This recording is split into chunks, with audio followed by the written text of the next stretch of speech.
It's time for me to break the silence.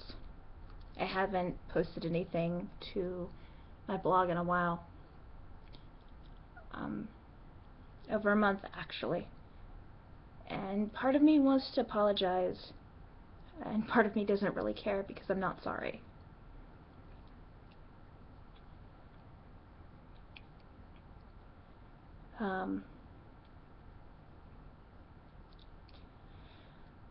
This is not a heartwarming story. This is not a pretty story either.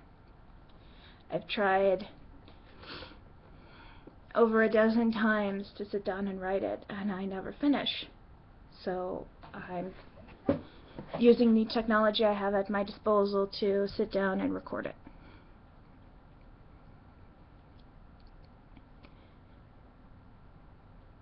My Corgi, Hein, passed away on the 23rd of June.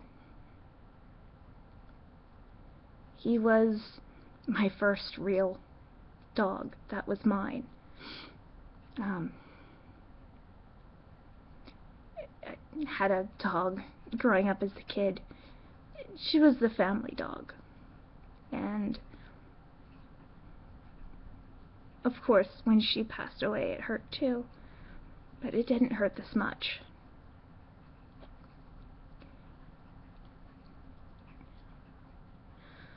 About 9 years, almost to the day, ago from the day he passed away, I went and I picked up Ein. We picked him up at the parking lot of the PetSmart in Springfield, Missouri, near where we were living at the time. He was a tiny 8-week-old little fuzzball. Not even 8 weeks. I think he was 7 weeks. And almost immediately, I fell in love with him as soon as I saw his furry little face. I raised him from a puppy, and he was the most gentle, loving, and patient dog I ever had.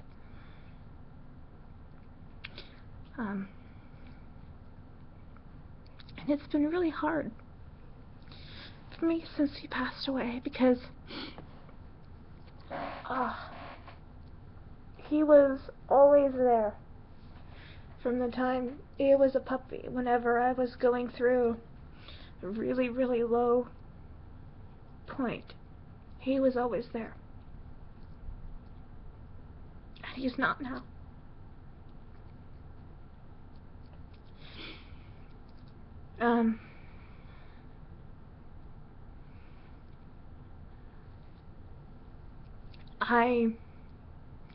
Things were not good for me before he passed away.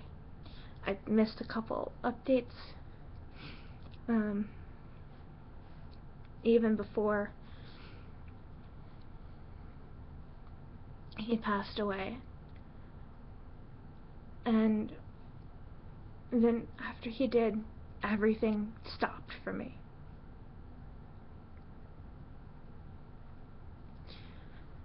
That's how much of an impact he had on my life. That's how much of a part of my life he was.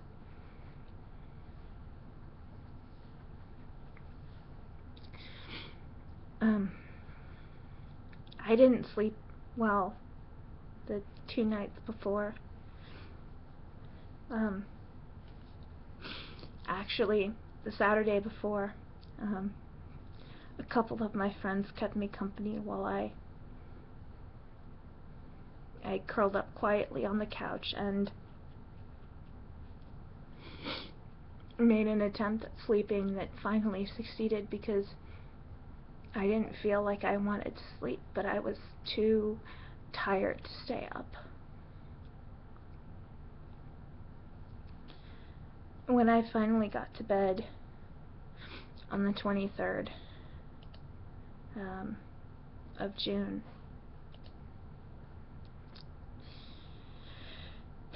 it was 6 or 7 in the morning. When I got up, it was 3.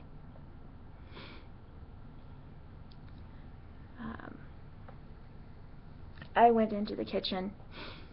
I grabbed a can of soda, and I saw Ein curled up in the corner by the air conditioning vent like he usually is during the summer. I didn't think anything of it, because when I sleep on the couch, he doesn't usually come running to greet me as soon as I start moving. He waits for me to come to him. It's not unusual for me to sleep on the couch, and it's not really unusual for him to not come running to greet me in the morning as if I do. It wasn't anything new. It wasn't anything out of the ordinary.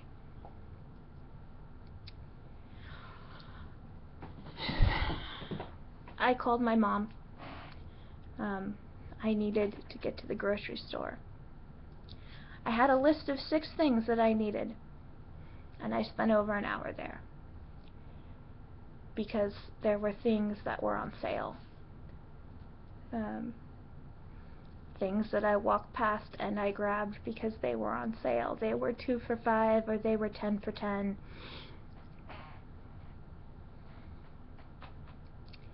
And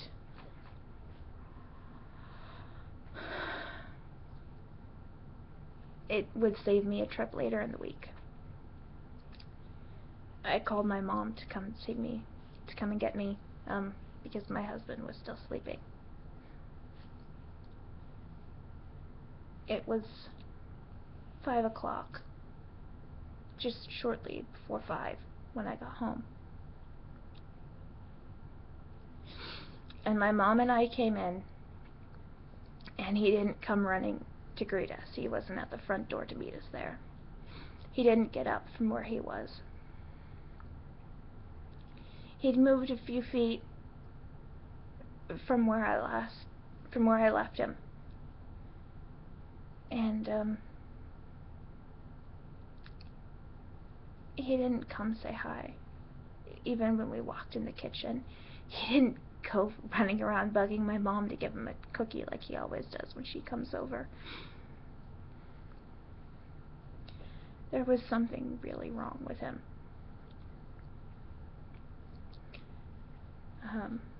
Even if we'd passed it off as him being tired or old,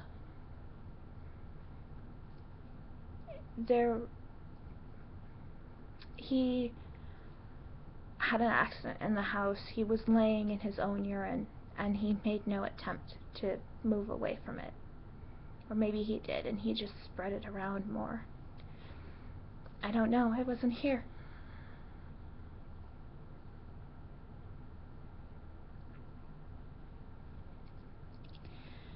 I called our vet, and they were closed.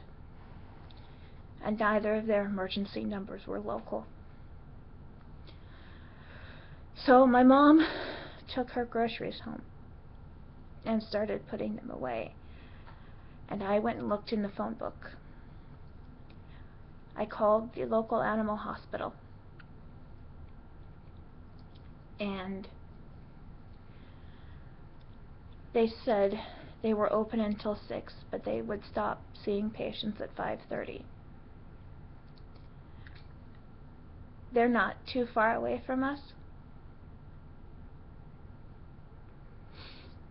but it was going to take too much time to get him there if we had to wait for my mom. So I got my husband up, and I knew something was really wrong even then. I tried to tell him something was wrong, and I couldn't. I just burst into tears.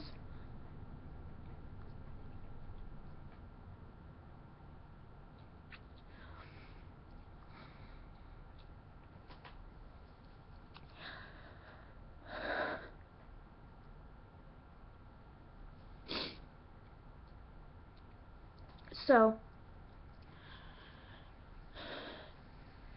I told him where we needed to go, and we needed to get there fast. And I grabbed a towel to wrap him up in.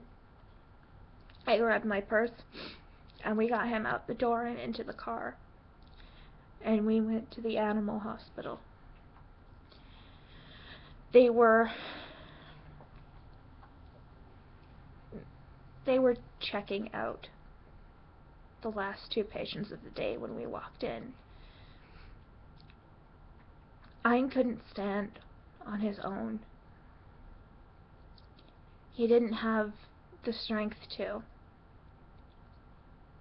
He wasn't even really trying to support himself. While I was holding him, he was just flopped over in my arms.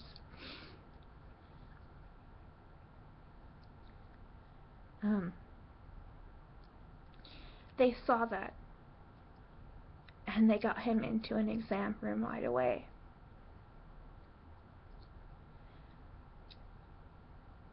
And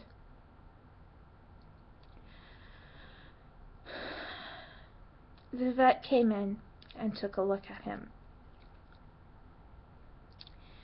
and saw that he had fleas, and immediately that was the problem.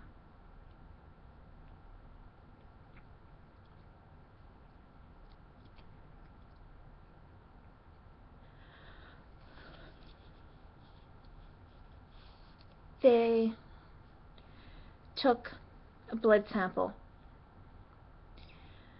They gave him a Capstar.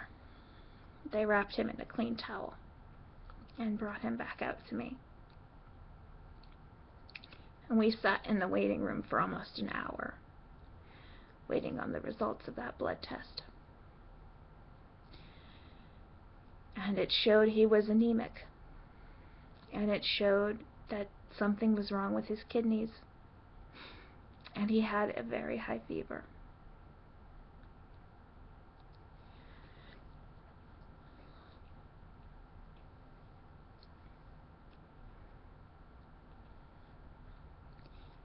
The vet there said his best chance would be to drive to another clinic 45 minutes away and get him a blood transfusion. They could treat the dehydration. They could treat what was wrong with his kidneys with an IV there. But it would dilute his blood more. And he was already so close in terms of anemia to not being able to survive just from not having red blood cells, that if they diluted, the IV would dilute his blood, and they didn't have any to give him if he needed it. So I asked the vet there what he would do if this was his dog. And he said he would go and get the transfusion. He seemed certain that Ein would be okay. And I believed him. I wanted to believe him.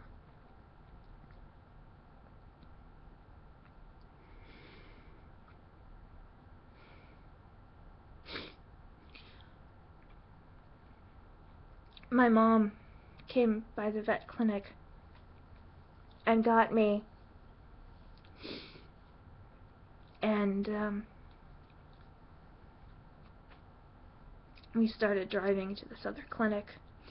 My husband went home and he vacuumed the house. He did the floors, he did the drapes. Anything that looked like it was something that could be hiding fleas, things that get overlooked when we do the laundry, he threw out.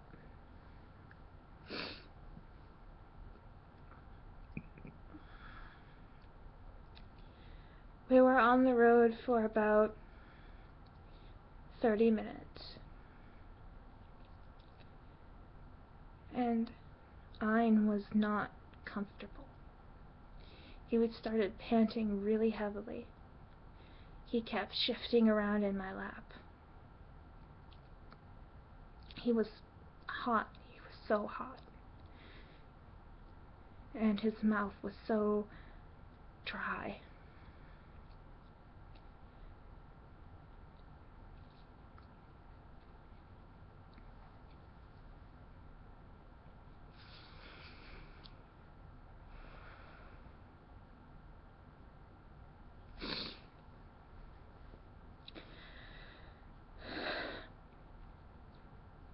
We pulled over and tried to get him to drink some water, and he didn't want any. He wouldn't drink any. So we got back on the road, and we turned up the air conditioner, and I put the vents on him, and I rolled down the window.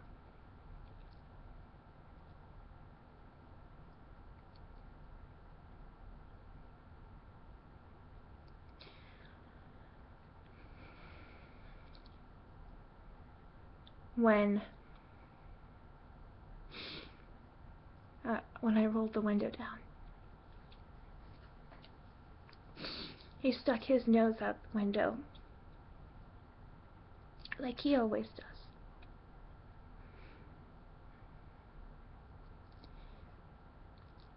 And he wasn't comfortable.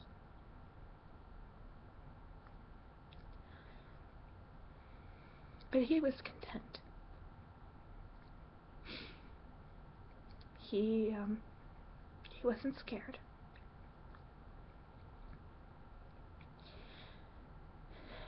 He shoved himself up to get his nose out the window before it was down enough for him to stick his nose out. And he sat with me in my lap, like that for a few minutes. And then he wanted down. He was done being in my lap.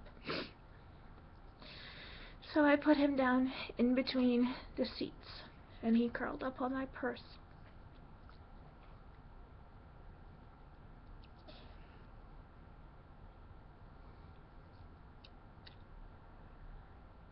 I called the clinic we were driving to get directions around the road construction.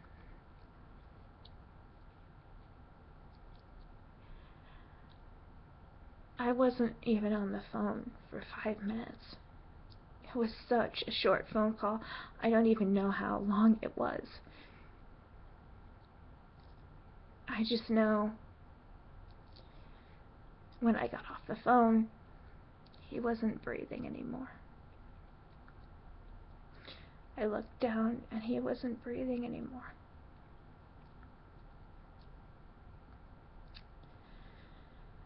So I handed the phone back to my mom, and she pulled over the car. And I got out. I got in the back. And I was ready to do mouth to snout CPR.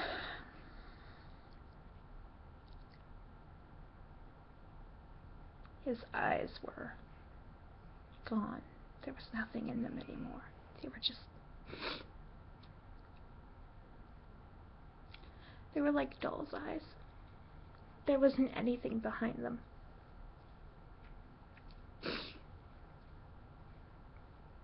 And he didn't have a heartbeat anymore. He didn't have a pulse anymore. He was just gone. There wasn't anything I could do about it.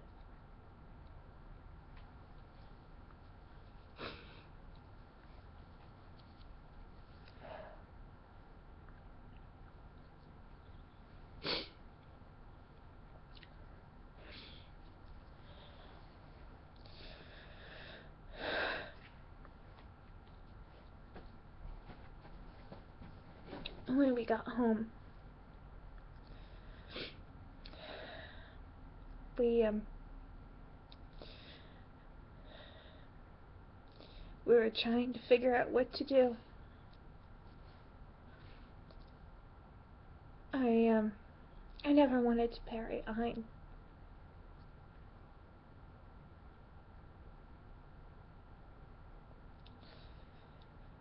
I always intended to have him cremated.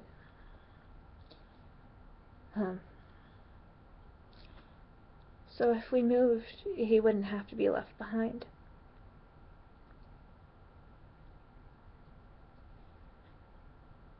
By that point, it was 7:30 at night. Nothing was open. I didn't even know where to begin calling and asking.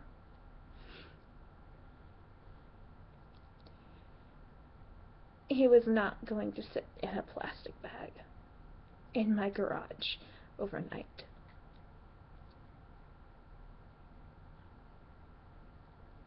He just wasn't. He was my baby, and I wasn't going to do that to him.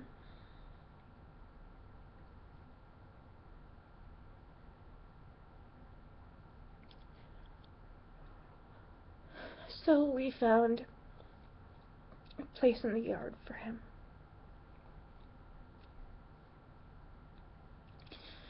And my husband, Adam, and my mom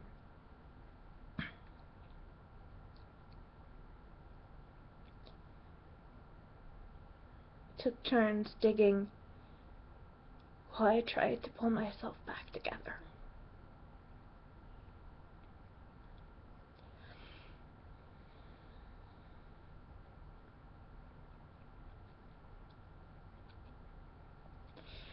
We put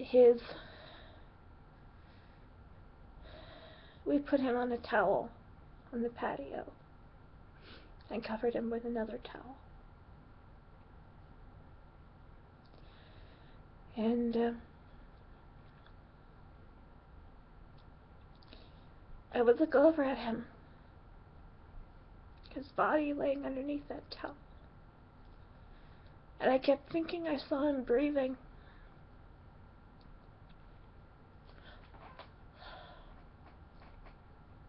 I knew he wasn't.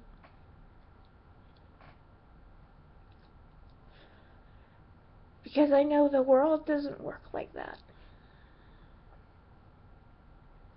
At least not the one we live in, anyway.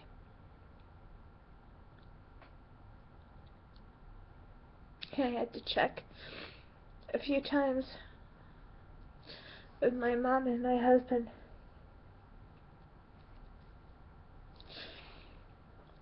Because I thought I was losing my mind.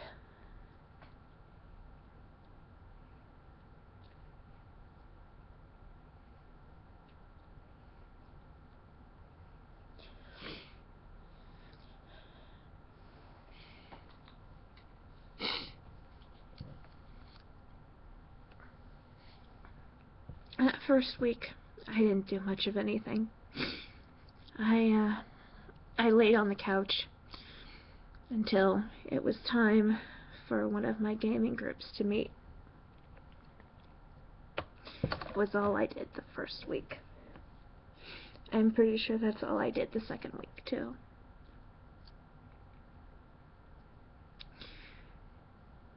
By the third week, I was ready to start trying to be social again, outside of the small circle of close friends I have.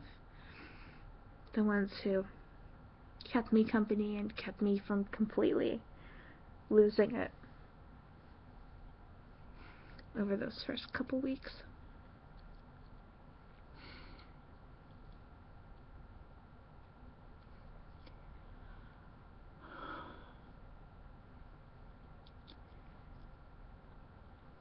And now it's been 4 weeks and 4 days.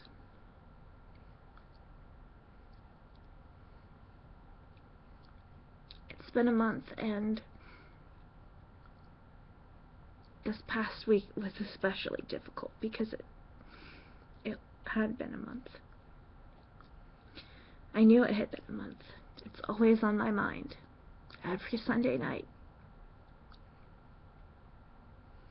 Every Monday. It's always on my mind. And I wonder when I'm going to stop counting the weeks. I wonder when I'm going to stop counting the months. I wonder if I ever will.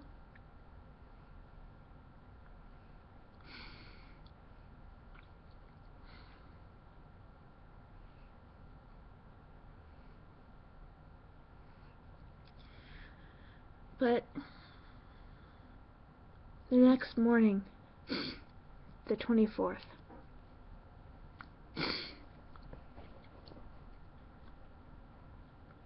when my husband came in from his shift, we started talking, and we started piecing together what really happened.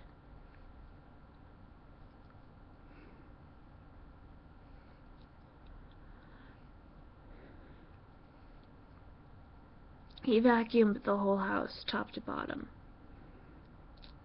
and didn't really find any fleas or their eggs in the vacuum bag. But he took it outside in a plastic bag and put it in the outside trash just the same.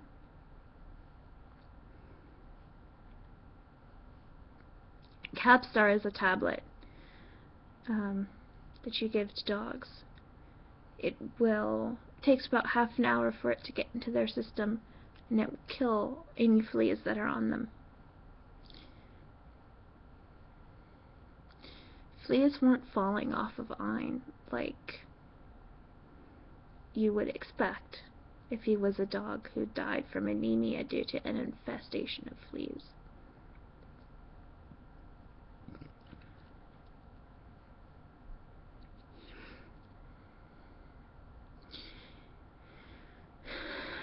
We were actually piecing this together in the office of our regular veterinarian when we took our Labrador there to make sure that she was safe and healthy and that she wasn't sick.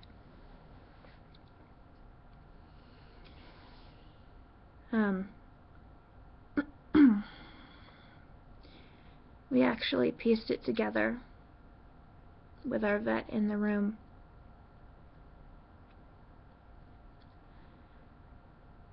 And he said,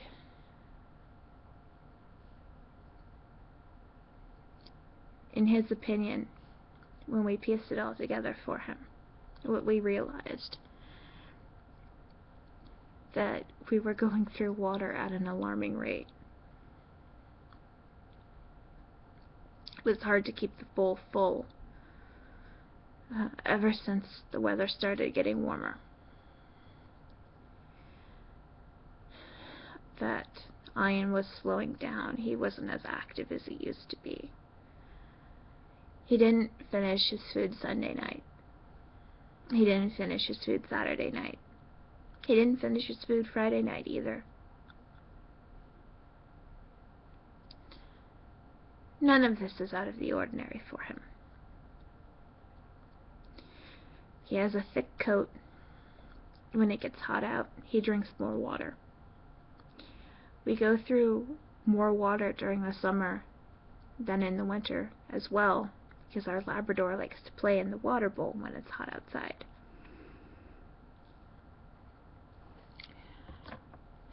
He's always been a picky eater ever since he was a puppy. If he doesn't finish his food for more than a couple days in a row, I switch it. I'll give it to him wet, or I'll give him canned food instead of dry. I was actually going to do that Monday morning.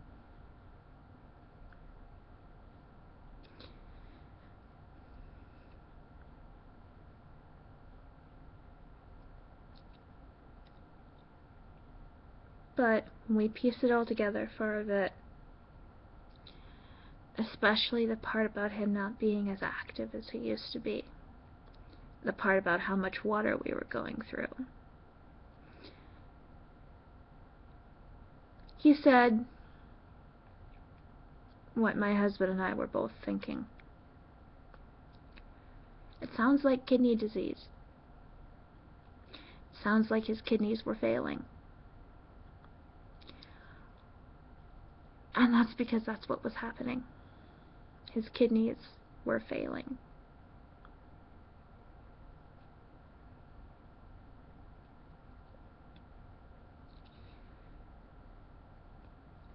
I am still angry with the veterinarians at the animal hospital we took Ian to for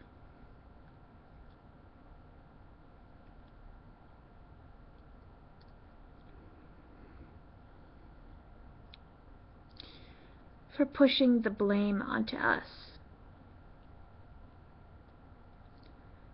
for treating us like it was our fault our dog was sick,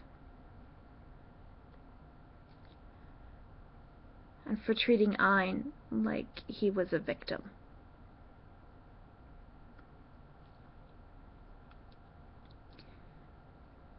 I'm angry with myself. I'm angry with myself for taking him to the vet and making him suffer through that. Sitting on an exam table for an hour waiting for a test result.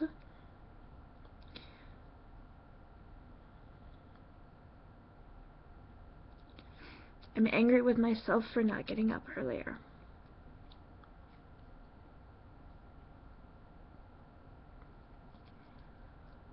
I'm angry with myself for taking so long at the grocery store.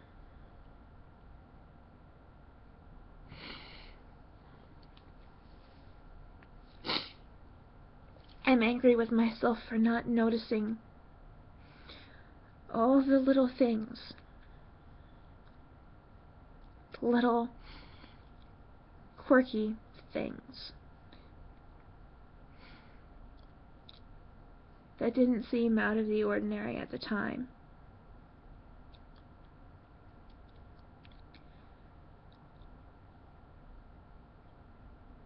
But all taken together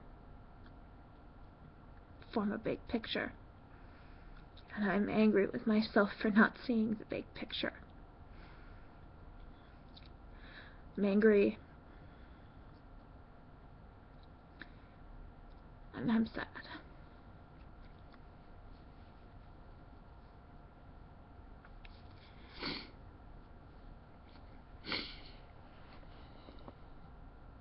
I feel guilty.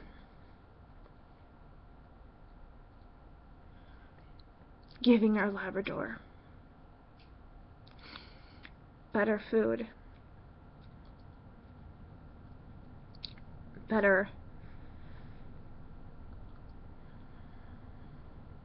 more understanding veterinarians, more attention.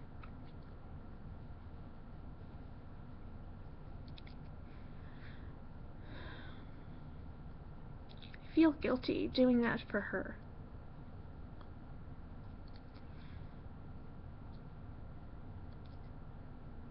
When it's what we should have been doing all along.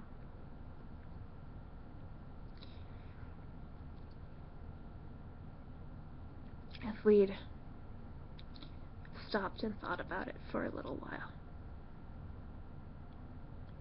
we could have been giving them better food. We could have been feeding them raw food. But we just kept feeding them mimes.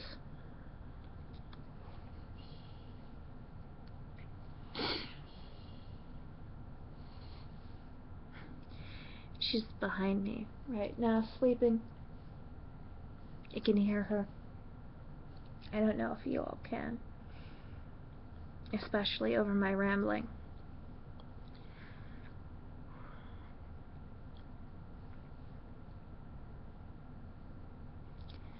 I feel guilty, too, for distancing myself from her. I might not be here, but she is right there. She is always right there. Right here beside me. She never goes far.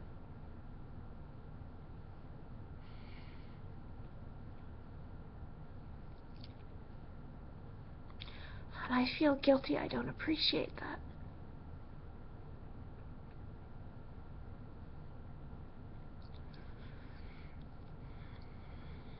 Because I'm too focused on what I don't have to see what I do have.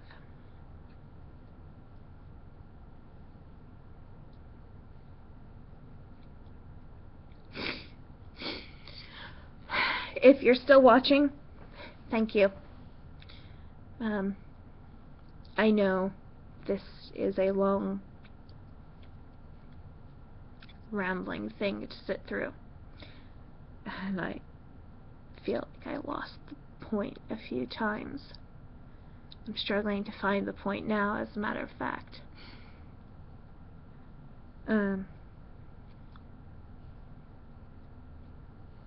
Monday morning, I will be back in written form with much better news. Thank you for watching.